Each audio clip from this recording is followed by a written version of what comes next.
Guinness book of world record के मुताबिक 1990 के अवाखिर तक 125 रिकॉर्ड शुदा एल्बम, और ये तादाद शायद इस वक्त दुगनी हो चुकी है।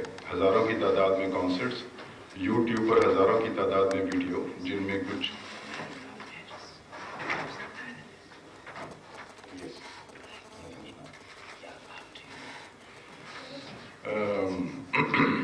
यूट्यूब पर हज़ारों की तादाद में वीडियो, जिनमें से कुछ को एक साल में 10 लाख से ज़्यादा मरतबा देखा गया है। हज़ारों की तादाद में कॉन्सर्ट्स, गूगल पर लाखों हवाला जात और करोड़ों की तादाद में फ़रोख्त होने वाली कैसेट्स और सीडीज़। ताहम इंतहाई सादगी का मजहर ये शख्स अपने पैगाम को फैलाने में मसरूफ़ रहा। ये पैगाम इस्लाम के पैरोकार, मोहब्बत और विसाल के अमीन सूफ़ी शोरा का आरिफाना कलाम था। वो अपने वक्त से कहीं दूर था, जो हमें अपनी समावी मोहब्बत के इजहार की दीवानगी में जकड़ लेता। साथ साथ I'm terribly sorry, but before we ask the gentleman to resume, Mrs. Nasreen Rehman, who's a musicologist, will be stepping in for Yusuf Salahuddin to actually discuss the Qawwali form.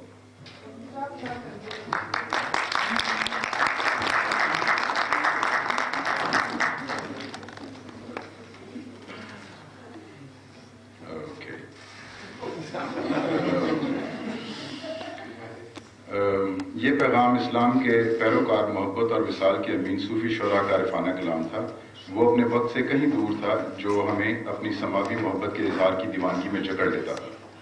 साथ साथ वो अपने वक्त के साथ मुकम्मल तौर पर हम आहंग भी था, जो हमेशा नित नए तजर्बे और जिद्दत अंगेज इम्तजाज का दाई रहा। अपनी जड़ों से पैवस्ता और अलमगीर, बैक वक्त वाबस्ता और आज़ाद। दुनिया भर की तरह पाकिस्तान में भी नुसरत बैक वक्त मार्फत और सूफ़ी औलाए कराम के अकीदत पर मबनी सूफ़ी सेकुलर सकाफत के साथ साथ निगाहों को खीरा कर देने वाली जदीदियत का अलमबरदार था, जो उसके फ़न की राह का संगे मील रहा। दो कायनातों का मकीन, वो इन दोनों किनारों के दरमियान मल्लाह का रूप धारी था। जीते जी नस्लों, रवायत और जिद्दत, मशरिक और मगरिब, रूहानी और दुनियावी के दरमियान एक देवमालाई पुल। 1997 में मौत के बाद भी इसकी शख्सियत की मकबूलियत में इजाफा रोज़ अफजू है, जो शख्सियत हमेशा बेनज़ीर रहेगी। अकील अहमद रूबी के नक्शे पा पर चलते हुए ये किताब एक इंतहाई ज़ाती काविश है और नुसरत के फ़न के सामने एक हकीर नजराना है। नुसरत की शख्सियत के फसूं पर एक करीबी नज़र है। किताब का मुसन्निफ एक यूरोपी शख्स है, जिसकी तालीम और तरबियत अगरचे बर्रे सगीर से बहुत दूर हुई, लेकिन जो इसकी हज़ार रंगो बू का शहदाई है, जो 1985 में फ्रांस में नुसरत के पहले कॉन्सर्ट के दौरान ही इसकी फ़न की अजमत और इसकी शख्सियत की बेमिसाल लताफत के सैर में गिरफ्तार हो चुका था।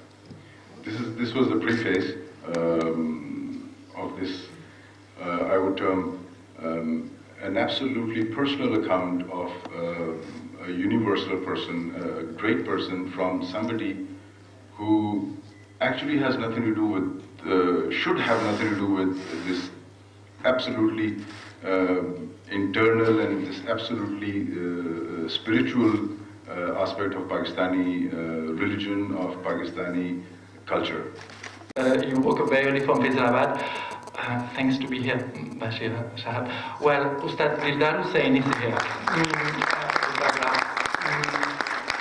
Well, the historical companion of Nusrat, and I hope that Dildarji, you'll say some word later on. Well, thanks. Thanks a lot. Well, what can I say? It's such a long and indeed a personal story with Nusrat. It happened that I met him the first time he performed for the European audience in France in '85. It was his very first. Well, he had come to Europe a couple of times before, but exclusively for the Pakistani diaspora audience in Norway, in UK. And a couple of weeks earlier, he had performed in Walmart and with Peter Gabriel in July, August '85. But it happened that his main, along with Peter Gabriel and Walmart and Real World company, one of certainly his her main promoter worldwide has been an Iranian lady called Sudabekia, and she's been roaming around Pakistan every second week, second day almost, promoting for the last 30 years Pakistani musicians worldwide. And she was attached with, she is still attached with Théâtre de la Ville, Theatre of the City in Paris, and she has been quite instrumental. The first time Nusrat went to, in major European countries, it was through her, in the USA, it was through her in Brazil, in Tunis, it was through her also, and I went very much to balance a bit. But let's say then I was quite much younger at that time, and a young chap, leaving a couple of days afterwards for Mexico for some research work, and it happened that there was these big posters in the Paris Metro with this very fat man, Nusrat Fateh. Already the name, yes, it's a poem, and Sufi music from Pakistan. And Sufi music from Pakistan, I was quite introduced with Turkish Sufi music with a wailing dervish, and very extremely sensitive to the Sufi approach of life, I would say. But that I didn't know that I was discover a whole new world thanks to Khan, and definitely it's true. Yeah. Well, a couple of things, of course, that French audiences who were by the 1980s already very familiar with music from South Asia. But I want to actually make a connection with the voice and spiritual chanting, which you have in church music as well. So the tradition of singing and actually entering a spiritual space through music is already there in Europe.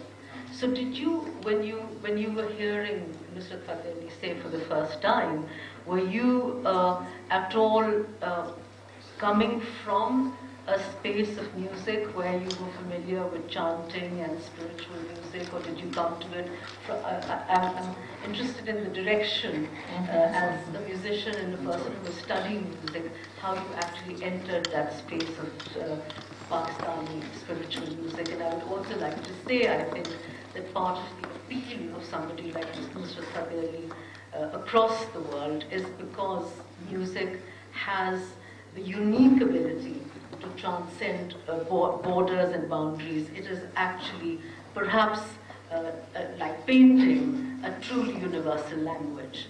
So I'm interested in your sort of point of entry. Mm-hmm. Yeah. Definitely, that's for sure. That having born in a Christian, Western European, even modern, but definitely quite impacted by Christian chanting also, including.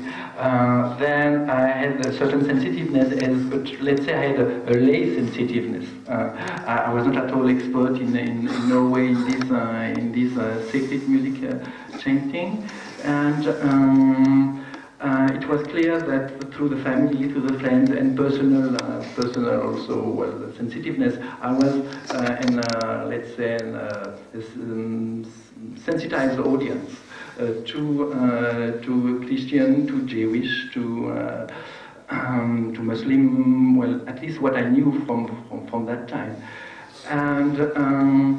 However, what happened when I heard Nusrat the first time was really a new, well, you know, a wise poet was saying that the Sufi task is to unveil the veil covering your ego one by one. And definitely there was a blow-up when I listened to Nusrat the first time. This was so, well, I don't know, so it was pure ishq, pure love, clear love, clear. So were you at all familiar with the form of Qawwali before you? Not at all. So you actually Not entered that form? Absolutely. Nusrat Fateh's Yeah, music. absolutely. So what was it about the Qawwali and about him? But first the form. What was it about the form that particularly held? Actually, what was very impressive at that time, it was a bit like these hall, a bit bigger, of course. Then it's very steep. And at that time, in '85, he was not known at all by the French audience. That means 90% of the audience was Pakistani, Punjabi, and well, Lila medical quite a lot. And what was amazing that was there was this very community, very joyful, strong, intense performance happening downstage, and a number of people were standing up and going down and putting money, requesting to sing such or such Qawwali. Some quite sensitive people started to, and you know, to see that when you're a young chap, well, it gives you even more attention to what's happening on stage. And he was going just beyond so many other.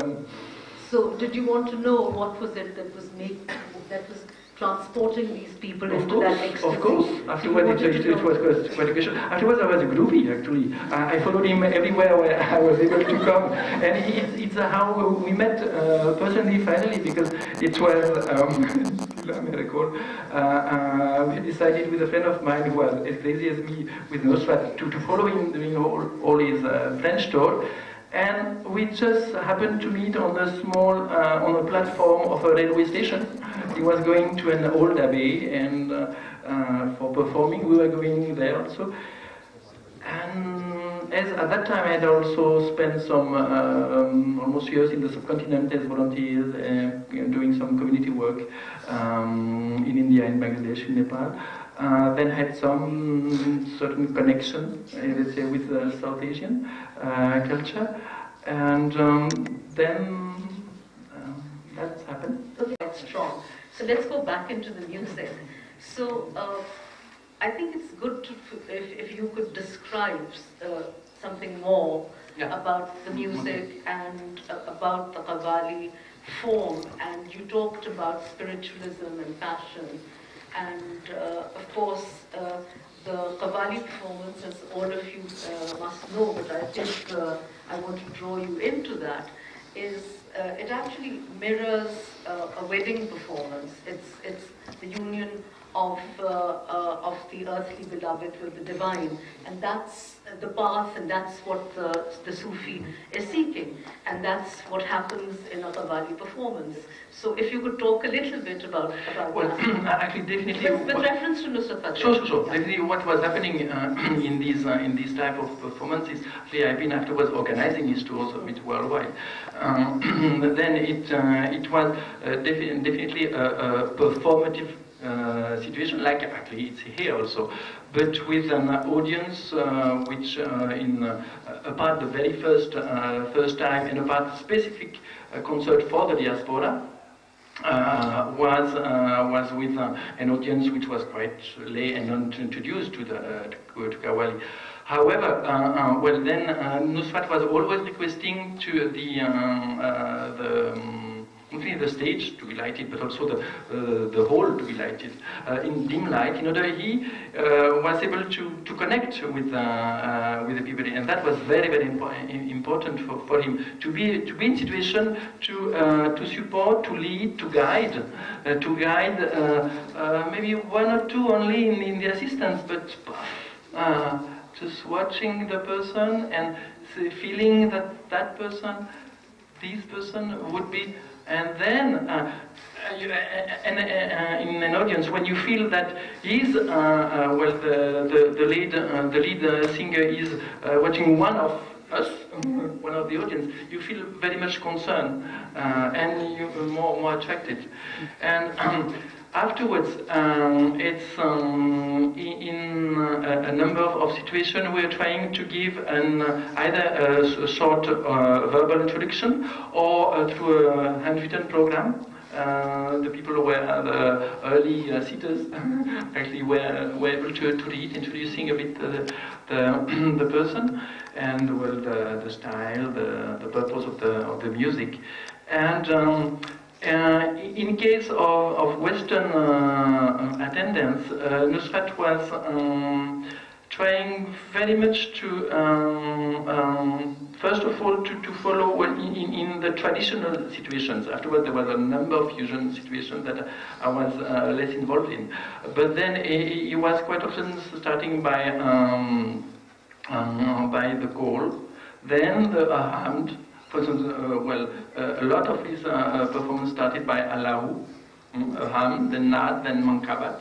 And then afterwards ghazals, different ghazals, as I've been also following him like a shadow in Pakistan in a number of different situations, both in small halls in Faizalabad, in Lasurisha halls, for instance, the place where he was living, or in Citibank or Berger painting, private meeting. Well, then what was important, he was focusing very much also on improvisation. Okay, so let's stop here first, yeah. Huh? Because I think that one of the things that comes out from what you said is Nusrat Fateh Khan Saab's commitment, actually, to being, to communicate with his audience and to communicate with the people around him and to share his music with everybody around. So I think, yes, that was a very special aspect of his personality. The second thing, of course, that comes out from what you're saying is that he did, even in international performances, he kept to the form where the devotional aspect of Qawwali in a secular context, but the hum was there, and he followed those. But there was something special about his training and about his voice, because I think he had a unique voice amongst the qawwals of his time and before and after him. So I'd like you to say a little bit more about that training and that voice, which was so special, which was then used by people across the world in the cinema and, of course, in his audiences as well, and his control of breath, because he sang, actually, I think there's a Drupad scholar sitting over here, and he used his breath in a very special manner as well. He had this tremendous capacity to draw upon his breath from inside rather than, So a little bit, if you could tell us, because you were so closely associated with him. And though I'm not a musicologist as you are, but I would say that indeed he has come from a very ancient lineage of Qawwal, then from seven or 8 centuries, and then from his forefathers, grandfather and partly his father and uncle, Fateh Ali Khan, Nusrat Fateh and Ustad Mubarak Ali Khan, he learned the base of Drupad and Khayal, then the two major sides of Hindustani music, classical Hindustani music. He learned also a lot from his father, the Baud, the rhythm, and his wife. I was always amazed to see the deep almost intimacy they established within Dildar when they were performing and when they were together. There was a connection, an intimate connection in terms of the rhythm, the vocal, of course, and the rhythm was also very, very basic, and I would say his voice was connecting as much as with the breath control, incredible mastering of his breath control, as well as the rhythm. The rhythm he was. Yes. I'm not a music expert. But you obviously heard Nusrat Fateh. Actually, Nusrat Fateh Ali, my introduction with Nusrat Fateh Ali Khan was like any one of us. slowly starting with his introduction into the mainstream music scene of Pakistan after or around the World Cup era when. But for me, he was a phenomenally successful musician, which was a matter of a bit of a personal pride for me because of his recognition across the globe in different countries, in different societies. But translating this book, I came across with another aspect of Nusrat Fateh Khan, which was very intimate, which was very, very personal, particularly when you think about a phenomenally popular star on the global stage.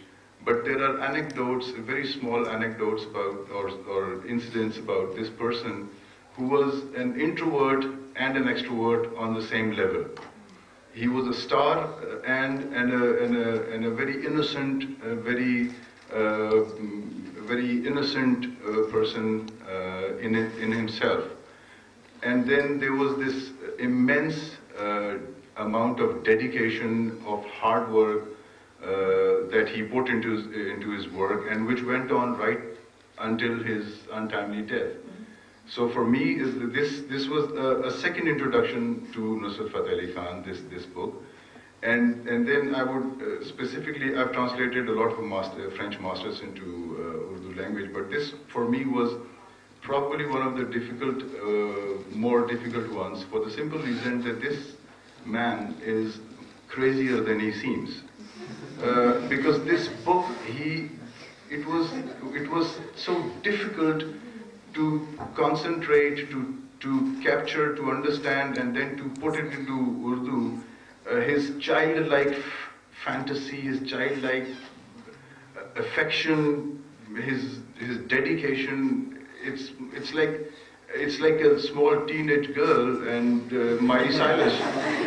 He is so enthusiastic. I would honestly, for people who are conversant with French language, I would honestly recommend to read the original French version, because it is almost childlike in his enthusiasm. And this was probably the most difficult part that I found in actually trying to convey his enthusiasm, his love, his dedication, since Nusrat was probably the first and the only Qawwali he knew. And well, actually, he's lucky enough to know the best one in the world.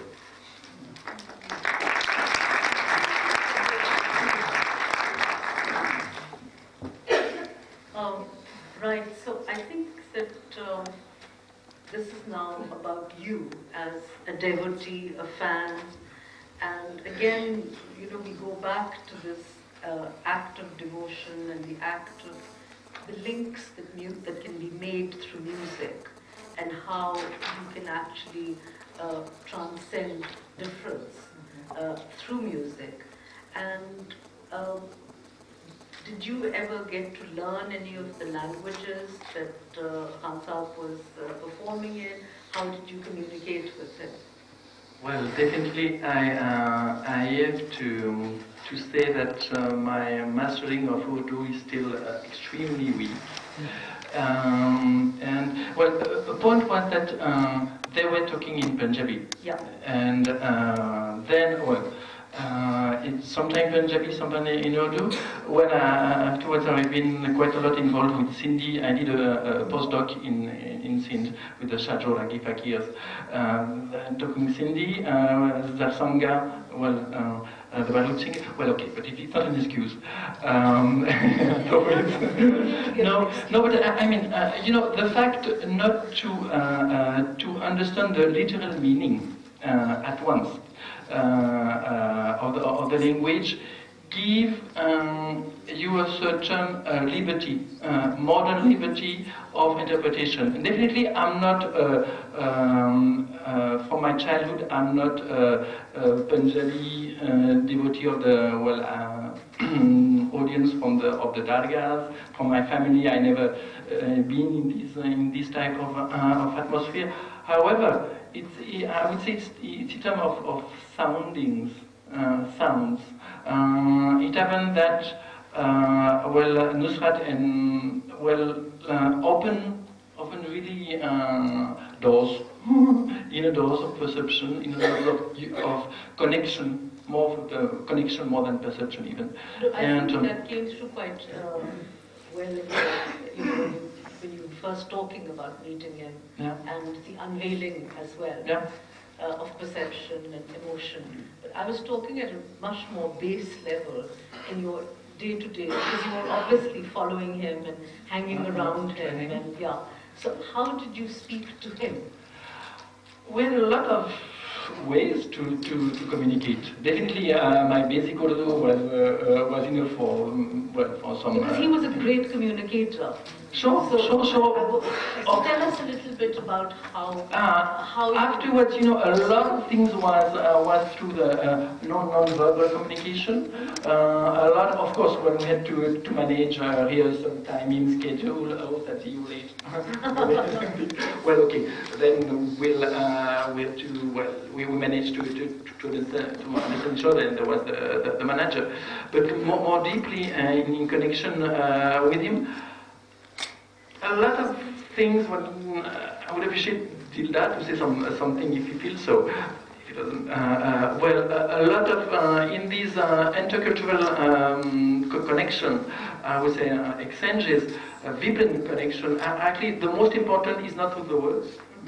It's just through the voice, to silence, to just. Yeah. Just through emotion. Yeah. Just through emotion. That's really very moving, actually.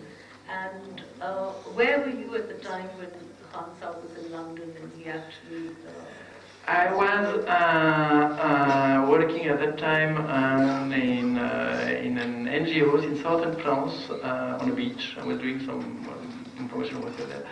And I was writing a new hand program because we were going to receive him a couple of months later. And Afghani friends phoned me and told me with a broken voice, our friend has gone away. Well, it's reunion.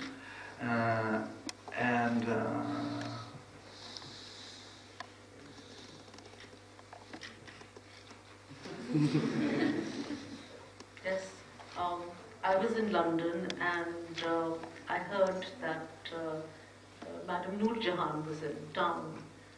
So I was doing some work on her.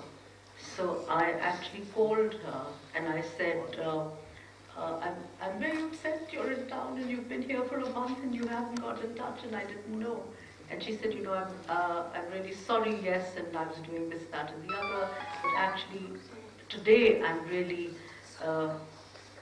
very worried because, and I'll say it in Urdu first, हमारे भाई नुसरत फतेह अली की तबीयत बहुत ख़राब है और वो Cromwell Hospital में है, that he's, our brother Nusrat Fateh is not well and he's in Cromwell Hospital.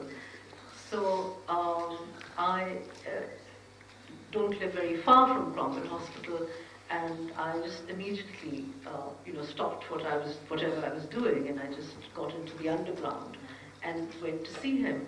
And this was just the day before he passed away. But he was, on his hospital bed. But there he was, so conscious that I'd gone to see him and saying, "Ki aapne kyun zahmat ki?" And the voice was very faint. Why did you take the trouble? And asking the people who were around that I should have a cup of tea and I should be made comfortable, and so on. And then he asked me about Javed Akhtar, with whom he'd written, he'd actually sung songs that Javed Akhtar had performed, that have you been in touch with him, and so on. And the next day, in the evening, when by the time I got to the hospital to see him, actually, he had passed away. And I think all of us, since we're sitting over here, I'm rather sorry to say that the Pakistani authorities, at least there in London, did absolutely zilch. They did nothing. and I called a certain person and said that Nusrat Fateh has passed away, and perhaps we should be doing something. So they said that the ambassador was in Edinburgh, and my response to that, going back to your comment about hearing this music in the world music context, and I said in Urdu to the person that I was speaking to, I said, "Safir to aate jaate rahenge, magar Pakistan ka Nusrat Fateh Ali Khan ki tarah kabhi koi safir nahi hoga." That ambassadors will come and go, but Pakistan will never have an ambassador. And that's what drew you here? Is that why you just then came back into the music with the Sindhis, or was that before? This is the timeline. No, it wasn't just, Nusrat was my sesame. My sesame. But what you just mentioned a while ago, remind me, a close Punjabi friend, Pakistani Punjabi friend based in France now, just told me, and he is a devotee of Nusrat, just told me once, Nusrat was an angel. He was sent by God to convey a message, and he brightly conveyed to the world. And afterwards, I decided to take him back. Well, it's a view. Definitely, I would say, as mere human being, we can only be quite extremely sad and full of sorrows of his untimely death. Certainly due to an and that he was leaving the building too much often to Bajaz's film. Well, if you ever, it's on YouTube, I think, accessible. Nusrat has left the building, but when? And I would say to the question, I would say yes, he was leaving the building, meaning he was going from time to time out of his focus, but he was returning the building. For me, he was really a payamba, really a messenger, and he was allowing himself a number of experiments, some beautiful, some more hazardous, but he was always returning to his I'd like to share an anecdote about Khan Sahib, and perhaps again it says something about the Qawwali form as well, and how deeply he was immersed in the Sufi way of life. He was performing in the Barbican in London, and I was away, and I got back and I had this message from my sister on the answering machine from Pakistan that, "Do you know that Khan Sahib is performing, huh?" So I went along, and I sent a little note to the green room saying that I'm here, and I went a little before the concert, and I'd like to see you. So immediately somebody came out, and I went in, and greeted him, and there were these two girls, Pakistani British Asian girls, and they were sort of wearing these tutu skirts. And I noticed them, and I was very curious about who they were, but I was talking to him, and then after a bit, I said to him, "Khan Sahib, ye kaun hai?" So he said, "Oh, they're these girls who live somewhere in the north of England, and they're going to perform with me." So I said, "Oh," and so he looked at me and he said, "Gee." So I said, "Oh," again. I just at first I said, "Oh," and then I said, "Ah." And he said, Suniya. He said, "These girls came to me," he said, "No, and they said to me that our parents do not want us to perform music. We love music, we love singing, but our parents do not approve. Nevertheless, they like Qawwali." So what I did was I made them move a little. Taal samajhti hai. So they understand rhythm. So what I've asked them to do is actually to just move on the stage, and that will help. He said, "That's what Qawwali and Sufism is about. That people who come to you, you embrace them and you actually enable them to do what they want to do and realize themselves. And I think that is so much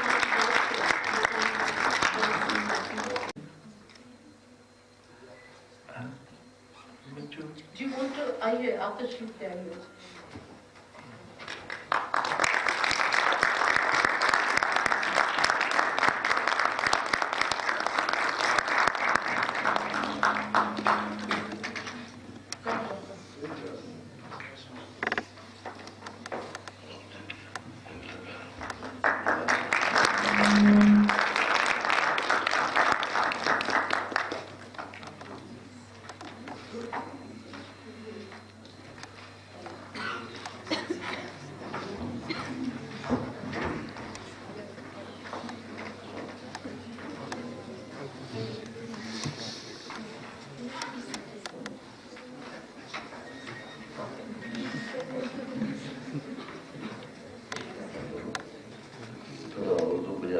Urdu Punjabi میں ضرور بولیے. نہیں بالکل انگریزی کی ضرورت نہیں ہے, آپ اردو میں بھی بولیے, پنجابی میں بولیے. جو بھی آپ نے باتیں کی بہت ہی اچھی کی.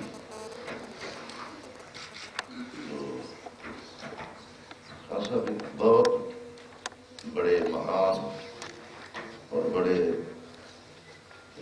قوال تو تھے, اور پوری دنیا کو پتہ ہے, میرے کہنے کی بات نہیں ہے. تو میں تو ایک چھوٹا سا ادنا سا ان کی میں نے تھوڑی سی ڈیوٹی دی.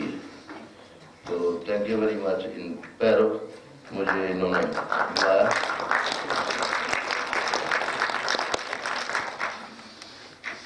آپ کوئی مجھ سے سوال کریں مجھ سے.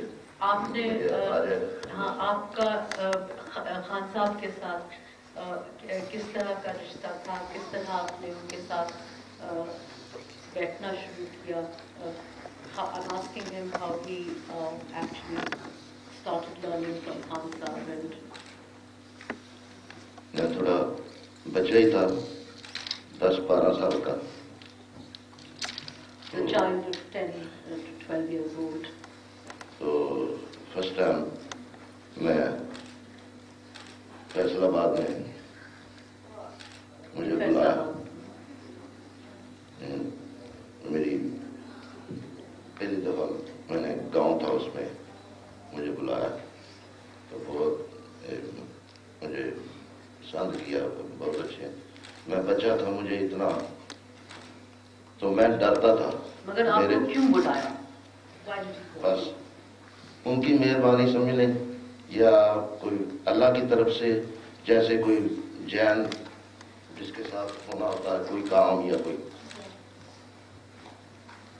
تو میں وہاں سے اسٹارٹ ہوا. میں بیسیکلی ہم بھی قصور کے ہیں, ہمارا جو شہر ہے قصور ہے. میڈم نور جہاں, بڑے غلام علی خان, بڑے بڑے لوگ. تو ہم Madam Noor Jahan and Bade Ghulam Ali Khan were from. چھوٹے غلام علی خان, بہت سے کوئی. میرا خیال ہے ہمارے پاکستان میں بہت سے بڑے کوئی جو تھے, وہ بڑے غلام علی خان, چھوٹے غلام علی خان, برکت علی خان صاحب جو کلاسیکل سنگر تھے. تو یہ جو قوالی جو ہے, میں نے سچی بات ہے, میں خان صاحب کے والد صاحب استاد فضل علی خان, مبارک علی خان, میں چھوٹا تھا تو میں نے پاک پتن شریف میں پہلی دفعہ ان کو دربار میں سنا. He was a little boy when he heard Nusrat Fateh Khan Sahib's father at the Dargah in Pakpatan. اور اس کے بعد میں آہستہ آہستہ مجھے وہ کہنے لگے آپ نے میرے ساتھ ہی رہنا ہے, اور آپ نے پجانا ہے. تو میں سچی بات ڈرتا تھا, مجھے اتنا. میرے ایکچولی میرے والد صاحب मियाँ शरफुद्दीन खान उनका नाम है, तो वो भी कसूर के थे। तो आप बताइए, आप क्या बजाते थे, किस तरह आपने? जी तबला बजाते थे मेरे वाला साहब। तो मैं वो थोड़ा सा चाहते थे भी क्लासिकल बजाए, तो मेरा शौक था थोड़ा सा कव्वाली का, मेरा रुझान था, तो मैंने कव्वाली का मुझे शौक। तो इस तरह आप आए? इस तरह। अच्छा, अब ऐसा है कि मैं माजरत खा हूँ, क्योंकि मुझे बताया गया है कि अब जो लोग बैठे हुए हैं महफिल में, उन लोगों से सवाल जवाब करने का मौका है। तो आपका तशरीफ लाने का बहुत शुक्रिया। और why don't you come and sit here, then I can ask, we'll open the questions to the floor. Sure. And you can feel those. So thank you very much.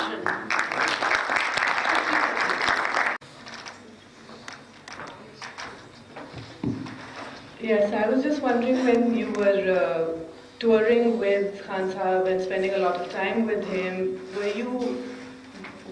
had you already planned that you would be writing this book, and were you documenting as you were spending time with him? Or was it an afterthought, and is it more memories of that time spent with him?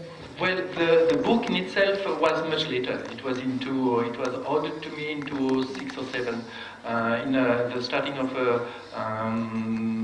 collection of books on music masters, and Nusrat was selected to be the one representing all the East. And that was quite important.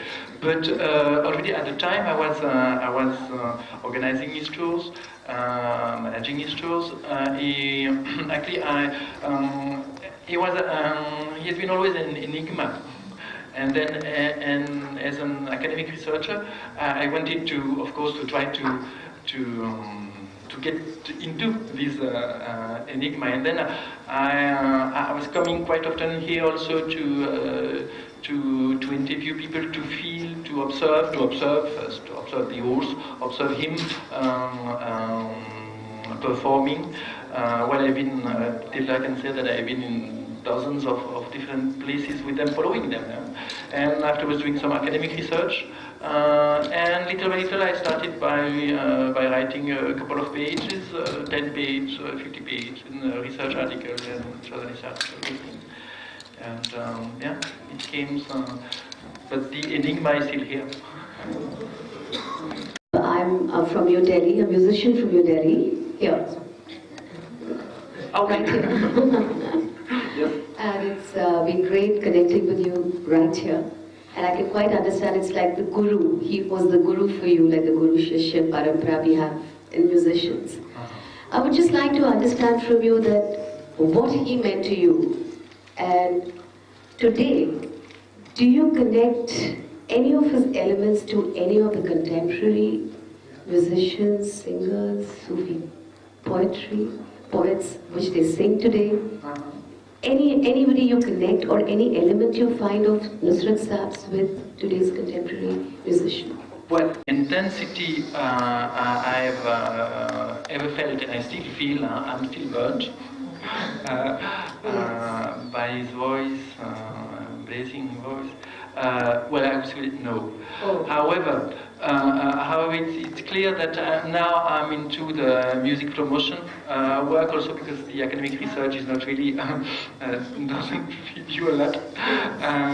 But then I'm promoting a handful of musicians, both from the subcontinent or as well from other ones. For example, well, it's to the I'm extremely sensitive to the Shahjoragi fakirs from Shah Latif Bitai Dargah in Sindh.